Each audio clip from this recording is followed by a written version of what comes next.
What's up, guys? Today we're going to be talking about my favorite 90s cartoons. If it wasn't for Tony, oh. If you didn't know, I'm a really big cartoon fan. Like, look at my shirt. Tom and Jerry. Like, look at this. Classic. Tom and Jerry is another classic. It would have been on the list, but it's not a 90s cartoon. I think that show started in like the 40s. But nonetheless, about the 90s, we think about the fashion, the music, and the movies. But I also think about the cartoons. I made a list of my favorite ones. Let's get into it. Of course, we have to start off the list with Hey Arnold. Hey Arnold was one of my favorite shows growing up. And I remember watching it every morning before I had to go to school, at breakfast, and I loved the theme song. Arnold was so relatable to me because, first of all, he lived in a city, and he reminded me of myself. He was always helping his friends. He had his little moments when he would, do bad stuff, but other than that, he was so relatable to me. About crazy Helga and how she was so obsessed with him, but every time she seen him, it was hey football head, and she was always, dogging him out. But she really was deeply in love with him. That show was so funny to me, and I still watch it at night. If you didn't know, Nick at Night still shows it. So if you really want to reminisce, check it out at nighttime. Maybe, I think around 11 o'clock, they're always showing it. And Gerald, his best friend, the cool one, he reminded me of myself as well, because, And Phoebe, Stinky, Sid, Harold, the crazy grandparents. Come on now, that show was a classic. Hey, football head. Next, we have the Rugrats. Oh my God, the Rugrats was one of my favorites. The Rugrats started in like the early '90s, and it lasted for a really long time. Tommy, Chucky, the twins, Angelica, her crazy self, always getting them into trouble. Spike the dog, Dee Dee, Stu always trying to invent something and never working, and Chucky's father always scary. No, Chucky always scary. Susie Carmichael always keeping them in check. Chucky, I can't see without my glasses. Next, we have Franklin. Now, I know a lot of people is like Franklin, but I don't know, something about that show, I think the show was about, this green turtle and his life and his friends and his parents and growing up as a little kid, getting older. Something about that show was so relaxing and calming to me, from the animation to the little stories, and that was one of those cartoons that tried to teach you little lessons. And I realized as you get older, you realize the lessons that they were trying to teach you. When you're a little kid, you're just watching for the animation and the enjoyment. But as you get older, you rewatch these cartoons, you realize what they were trying to teach you. And I don't know, that show was always relaxing to me. It wasn't one of those cartoons that had too much going on, but it was memorable enough for me to include it on this list. Next, we have Arthur. Oh my God, Arthur, come on. I know y'all remember running home from school, or when there was nothing else on TV, going to PBS and seeing Arthur on the TV guide. Arthur was my show. Arthur's still my show. And remember when like a few years ago the Arthur memes came out? I don't know, out of nowhere, I got this feeling, I just got this urge to want to just watch Arthur. Every other now and then, I be watching Arthur episodes on YouTube. They got mostly all of them uploaded. Arthur was my show.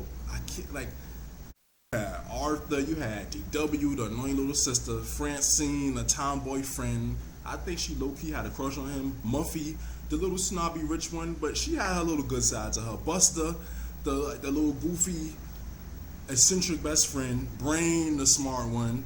Benky, the bully, that was really nice deep down inside. The parents, the whole time. I just love the whole aspect of Arthur. That's why, if you didn't know, Arthur still runs today. The animation is a little wonky now, and it looks like a computer game, but it still comes on, and the episodes are pretty good. If you didn't know, it still runs today. Just thinking about it, is it me, or did they do a lot to be 8 years old?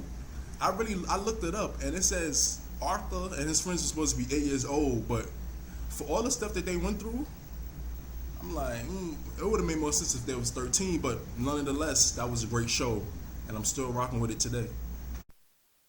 We are moving on to Little Bill. Little Bill, oh my God. Little Bill was one of those shows that I really enjoyed thinking about it. Little Bill, to me, it's great to see representation on TV, diversity on TV. It was great for me at that young age. I think I was about maybe 4 or 5 when it really started, when I really started watching that, to see a black family on TV.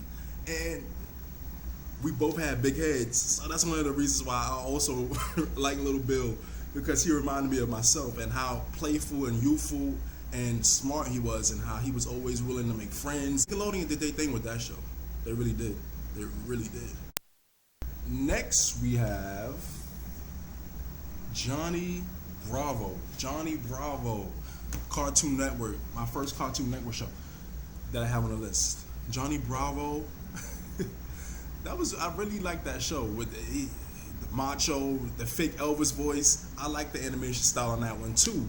How he was always trying to get the girls, but the girls never paid him no attention. He had that big body and the looks that he thought, but the girls never paid him no attention. The little crazy kooky aunt, that little girl that always bothered him.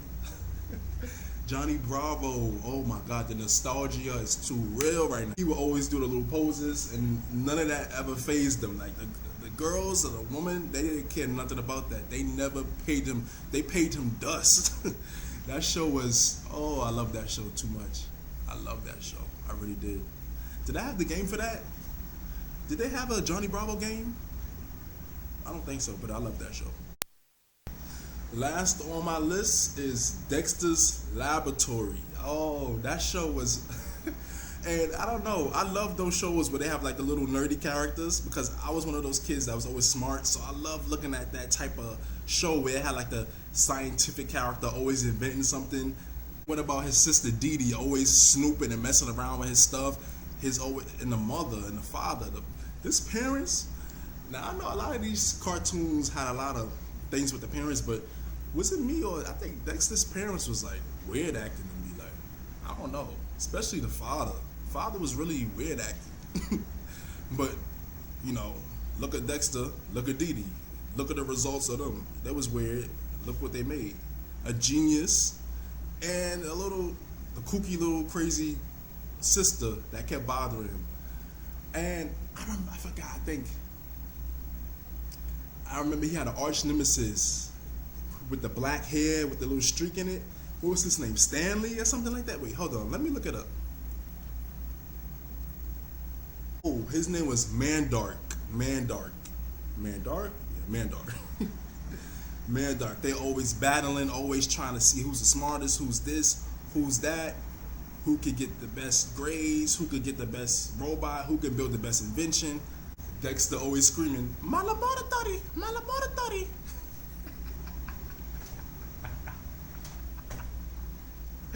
Oh, these cartoons were really it. Like, I'm just sitting here thinking back. These 90s cartoons were way better than the cartoons they have out now. I know this is a new generation, but nothing compares to the 90s cartoons. Anyways, guys, thanks for going down memory lane with me and reminiscing in my favorite 90s cartoons. I'm pretty sure some of you share the same opinion and favorites as me. Let's reminisce down below in the comments. What was your favorite 90s cartoons? What did you love about them? And what do you think about the cartoons out now? Don't forget to comment, like, and subscribe. Thank you for watching, and I'll see y'all in the next video.